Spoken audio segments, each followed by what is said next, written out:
O título da aula de hoje, né, e a pré-aula da aula de hoje, trouxeram, né, a ideia da transformada inversa. Né? O que é a transformada inversa? A transformada inversa, né, é o que nós vamos fazer, é o caminho de volta. Você sai do mundo real, aplica a transformada de Laplace e vai para o mundo de Laplace. Então, saiu até que estava no mundo real, aplicou Laplace, chegou no mundo do Laplace. Resolve seu problema no mundo Laplace e volta para o mundo real. E se resolver o problema no mundo Laplace, né, é quando eu estou trabalhando com equações diferenciais. Daqui um pouco a gente já vai resolver o problema lá no mundo do Laplace e voltar. Mas primeiro agora vamos descobrir o caminho de volta. Né? E o caminho de volta se dá pela transformada inversa. Bom, a transformada inversa é quando eu faço a leitura inversa. Então, nós estávamos lendo num sentido, agora eu vou ler no outro sentido. Então, o outro sentido, né? O sentido oposto do sentido que a gente está lendo é o sentido da transformada inversa. Então, na pré-aula nós tínhamos esse problema. Então, se eu tenho uma f de t, ele saber quem é f de t. De tal maneira que a f de s, a transformada de Laplace, é 1 sobre s mais 5. Tá. Como fazer isso? Pegar a tabela. Se eu pego a tabela, eu tenho a linha 4, ou seja, a tabela A. Né? Se eu pego a tabela A, né? A tabela das propriedades, a tabela das funções, ou seja, a tabela A. E eu vou ter que ler no sentido oposto. Quando eu leio no sentido oposto, né, eu vou ter a transformada de Laplace. A transformada inversa. Então, lendo ao contrário, o que nós vemos? Que a minha função vai ser o e na menos 5t. Né? Seu e na menos 5t. Por quê?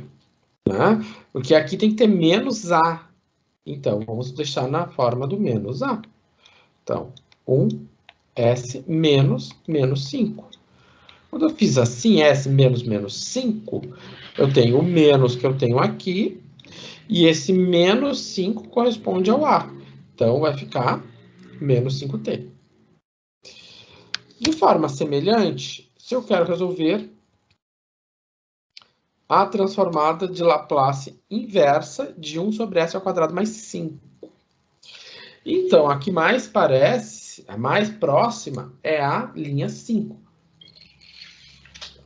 Eu vou ter que fazer o olhar, eu vou ter que ler ao contrário. Então, lendo ao contrário da direita para a esquerda, o que nós temos? Nós temos que colocar isso aqui em qual formato? Em qual forma? Na forma a sobre s ao quadrado mais a ao quadrado. Se eu for colocar isso nessa forma, quem é o 5? Quem é o 5? O 5 nada mais é do que o a ao quadrado. Né? A ao quadrado é igual a 5. Portanto, a é raiz de 5. Tá, professor? E aqui em cima não tem o a, não tem raiz de 5. Então, eu vou multiplicar em cima por raiz de 5. E lá fora eu vou dividir por raiz de 5. O mesmo procedimento que a gente estava fazendo na integral, né? A gente estava fazendo uma integral por substituição. Então, se eu multiplico em cima e embaixo por raiz de 5, não está mudando nada. Mas isso está me ajudando. Por quê? Agora, como eu multipliquei em cima por raiz de 5, e embaixo eu também multipliquei por raiz de 5, ficou 1 sobre raiz de 5 lá fora. E aí eu consegui colocar aqui nesse formato. Então, o meu a era o raiz de 5. E aqui embaixo eu tenho a ao quadrado. Então, aplicando literalmente a linha 5 da tabela A, eu concluo que se trata da função seno de raiz de 5 vezes t. Repara que é raiz de 5 vezes t, não é raiz de 5t, né? Que eu acho que é uma das alternativas aqui, né? É raiz de 5t, não raiz de 5t. É raiz de 5 vezes t. Tá.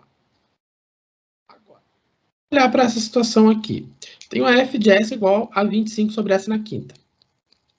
Tá. Eu quero calcular a função a... Eu quero determinar a f de s tal que tal que a f de S seja a transformada de f de t. Então, eu quero saber, eu quero a transformada inversa. Né?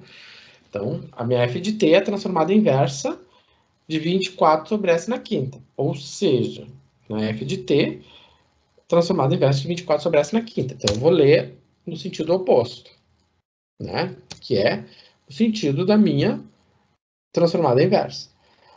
Aonde que eu vou olhar na tabela? Eu vou olhar na linha 3. Bom, na linha 3 é o que eu tenho mais próximo.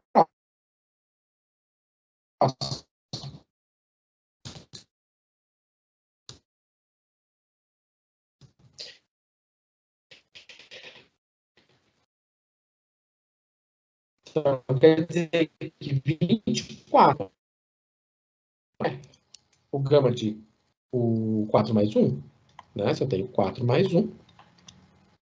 Sim, isso aqui vai ser o gama de 4 mais... Isso aqui vai ser o gama de 4 mais 1, nada mais é que o fatorial de 4. O fatorial de 4 é 24. Então, a igualdade se mantém, né? Ou seja, 4 fatorial é 24.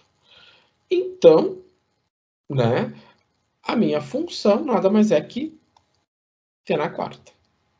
Né? Então, se eu fizer a transformada de t na quarta, eu vou ficar com 24 sobre S na quinta. Né? Então, eu li a leitura ao contrário, da esquerda, da direita para a esquerda. Tá. Agora, se eu tenho 20 sobre S na quinta, não 24. Mudou um pouquinho, né? É uma transformada inversa. Vou ter que ler no sentido oposto. É de novo a linha 3. Né? Parece tudo tranquilo. E aí eu vejo que 20 não é, né? 20, né? Ou seja, 20 não é o gama de 5. Né? Porque o gama de 5 é fatorial de 4, que é 24. Então, nós temos um problema, né? Então, como nós vamos contornar esse problema? É muito simples. Se eu multiplicar em cima e embaixo, né? Se eu pego a fração 20 sobre S na quinta, né? Se eu multiplico em cima e embaixo por gama de 5, multipliquei em cima por gama de 5, multipliquei embaixo por gama de 5, ou seja, não alterei em nada a fração, né? E toma a transformada inversa. O que vai acontecer? Ora, se eu tenho gama de 4 mais 1 sobre S de 4 mais 1, eu tenho exatamente o que eu tenho na linha 3. Então, o 20 sobre gama de 4 mais 1 sai para fora. E sobra, então, a transformada de gama de 4 mais 1 sobre 4S de 4 mais 1. Né? E aí esse artifício de multiplicar em cima e embaixo nos ajudou a organizar as coisas. Porque gama de 4 mais 1 é gama de 5. Gama de 5 é 4 fatorial, e 4 fatorial é 24. E aí, aplicando a tabela... e aqui eu simplifiquei. 20 sobre 24 dá 5 sextos, né? Aí, aplicando a tabela da linha 3, né? Eu tenho, né, 4 na quarta. Não, t na quarta. Então, aplicando a tabela da linha 3, t na quarta, né? Então, aqui, né, aqui nós usamos então o artifício de multiplicar em cima e embaixo para poder conformar, né, a nossa expressão dentro da tabela. Tá? Isso é basicamente o que a gente tem que fazer em muitas situações, né?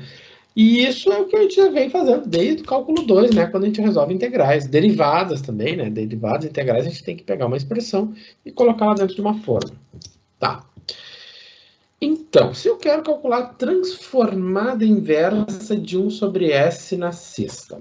Tá, a transformada inversa de 1 sobre S na sexta, ela vai ser quem? Ela vai ser, eu vou ter que ler no sentido contrário. Quando eu leio no sentido contrário, né, eu sei que eu vou ter que colocar ela de 1 sobre S mais 5, ou melhor, S na 5 mais 1. Tá, então eu vou ter que multiplicar em cima e embaixo por gama de 5 mais 1. Ou seja, aquilo que está embaixo sai para fora porque é constante, né?